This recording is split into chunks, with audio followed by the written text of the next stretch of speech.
here, welcome back to my channel. In this video, we're going to be talking about a certain book that I read a few days ago. A book that was so controversial that I had to do a video about it. That I just had to read it. And this book is The Ballad of Songbirds and Snakes by Suzanne Collins. This book has literally been going on around the internet for literally weeks. I bought this the week after it came out, and I think that was like a month or two ago, and I finally got it done, and I have so many opinions to share with you guys. Like all my other book talks, I have a spoiler and a non-spoiler section, obviously starting with the non-spoiler section first. The first thing I want to say is that I rated this book a 5 out of 5. I absolutely loved the writing and the characters, and I almost like this more than The Hunger Games itself. Something I really liked about this book is the fact that it was in the same world, but a completely different story, which I loved. I felt like I had rushed to read through The Hunger Games just to read this, so I was kind of a little bit annoyed with that series just because I was trying to rush it so much. And when I sat down to just read this, it felt like a completely different scenario and storyline, and I loved it. The main character in this book is named Coriolanus, but he is more popularly known as President Snow. He is about 18 or 19 in this book, and you get to see him as a teenager and how he progressed to be president. It's a very shocking adventure that we get to read, and it's a lot different than what I thought the book was actually going to be. Most of the characters in this book were new characters that we've never seen before, and I like the fact that they were so diverse. They didn't have this basic capital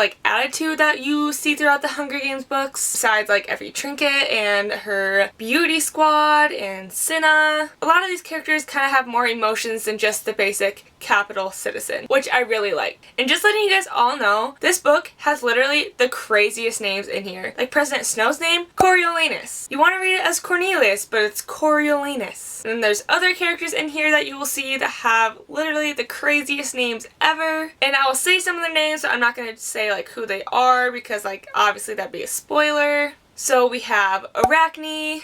And I think this girl's name is Clemencia. I'll put her name spelling up here, but that's how I spelled it in my name or said it in my head because it's just really hard to say. And then we have a few other characters that are kind of a little bit difficult to pronounce, but after a while you kind of get either you get the hang of how it's said, or in your head you kind of just create a name for yourself. But yeah, so I really liked the character diversity in this book. It was something very refreshing because when you go into this book you expect all of the capital citizens to be the proper prim and very arrogant person, but a lot of these people aren't, and I really enjoyed reading about them. Something else that I really enjoyed about this book is that there were so many surprises in here that I didn't think was going to happen. Honestly, as I was reading through it, there were so many situations in this book that happened that I thought this definitely was 2 books, but it's obviously 1. So there are a lot of events that happen in here, and there are a lot of events that actually blow your mind.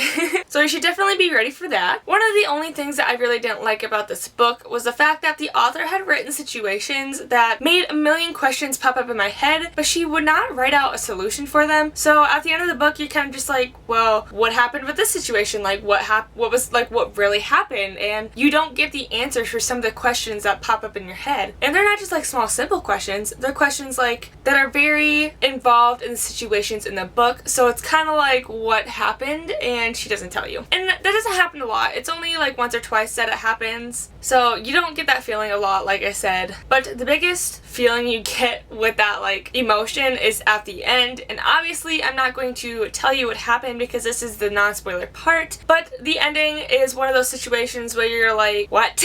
And the ending could easily lead into a second book, or it can be a standalone, and that's not really a spoiler because there are a lot of books that could go either way just from the situation that happened. Overall, I really love this book. Like I said, I rated it a 5 out of 5. I think I read it within, I think it was 3 to 5 days. I tried to read it as fast as I could, but I was extremely busy with work and going to a baseball game, and just a lot of things were happening. So this is it for the non-spoiler part of this video. If you're leaving, please comment down below if you're excited to read this book and what you're expecting to get out of it. Like this video and subscribe to my channel because I will most likely be talking about more books like this, especially if she continues to write more books like this. I will definitely be doing that. I post reading videos and writing videos, and I am sharing a lot more content, so I hope you choose to subscribe to my channel to see more more videos like this and more. And now onto the spoiler section. The most exciting part because I get to say spoilers, which is what I'm known for. So I'm going to start off with the fact that this book was more of a love story between Coriolanus and Lucy Gray, which I actually really liked. I liked the character development between both of them. I liked the fact that it started off with Coriolanus wanted to just get to know her so he could like get up in the games and get publicly known as a person that wanted to help. He at first wanted to use her as a tool in order to win the games or like a step up in the games. And then it moved over to they caught feelings and then it turned into a love story, which I actually really enjoyed this love story because it wasn't a hate to love relationship, which don't get me wrong, those are my favorite to like read about, but it was more of a, they were kind of acquaintances and they almost liked each other right away, and then it grew into more, which is really nice. Instead of just reading like, oh, she's hating him and he's hating her, and then all of a sudden they fall in love through the Hunger Games. So I'm kind of glad that didn't happen because I almost like this story a lot more that it didn't happen. Something else that I liked was the fact that Coriolanus and Tigris were really close in this book. I'm really glad that I started this right after I finished Mockingjay because I guarantee you I would not have remembered who Tigris was just from reading Mockingjay because my friend didn't. She read this book before me, but she hadn't read Mockingjay in years, and she couldn't put two and two together with Tigris and the fact that in the third Hunger Games book, she helps Katniss and her crew escape. So that's kind of like something that was really shocking in this book. The fact that Tigris and Coriolanus were so close and were practically siblings, that something must have happened. And the fact that she didn't say what happened kind of like frustrated me, but it could have like not been important, but it probably could have been important. So I would have loved to like seen that, but we didn't, so you know, that's okay. There were other pressing matters that obviously needed to be talked about. I don't know if you guys noticed this, but I feel like the writing in this book was a little bit more thrilling than the Hunger Games series, but I also feel like that's because he was a little bit more older than Katniss was. I think Katniss said she was, I want to say 16. I don't know why I want to say 16, but that's just what I'm getting in my head. And obviously he was older and was about to go off to college, so I don't know if it was the writing, like writing more mature or writing in a guy's point of view, or I don't know what it was, but I thought this book was a little bit more interesting in the writing style compared to her first original trilogy. So those were most of the things that I loved. I mean, there were a few other things, but they probably weren't as important. But now we're going to talk about a few of the things I didn't like about this book. Even though I rated it a 5 out of 5, there are a few things I wanted to talk about. The first thing that I wanted to talk about was really frustrating for me. Earlier on in this video, I said that Coriolanus and Lucy Gray and all these characters had really good character development, but it went all down the drain in the last chapter for Coriolanus, and I didn't understand why. I was a little frustrated that we went through this entire book watching him grow as a person and grow out of the capital-minded person and was like, I'm gonna be a peacekeeper and I'm gonna be with Lucy Gray and I'm gonna change as a person. Then all of a sudden it just changed. Like all of a sudden his mindset was, I'm gonna kill Lucy Gray because she knows my secret and I'm gonna die because of it. So I was kind of frustrated that he made so much progress as a character and then kind of just went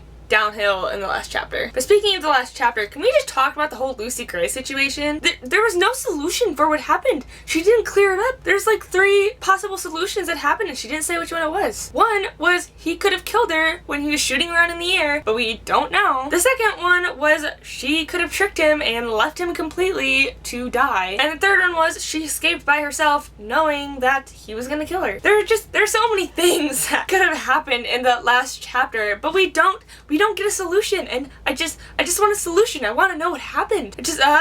Sorry, I talk with my hands a lot, especially in like the situation where I'm like, what happened? What happened to Lucy Gray? Oh, speaking of Lucy Gray, something I thought was really cool was the fact that she made the hanging tree, and I thought that was an interesting fact because obviously like Katniss was singing it in the third book, and you know, I really like that connection. The last thing I want to talk about, it's not that big of a deal. It's just the way like Sejanus had died. He had this whole like character plot story in the book, and then all of a sudden he just died in this one page.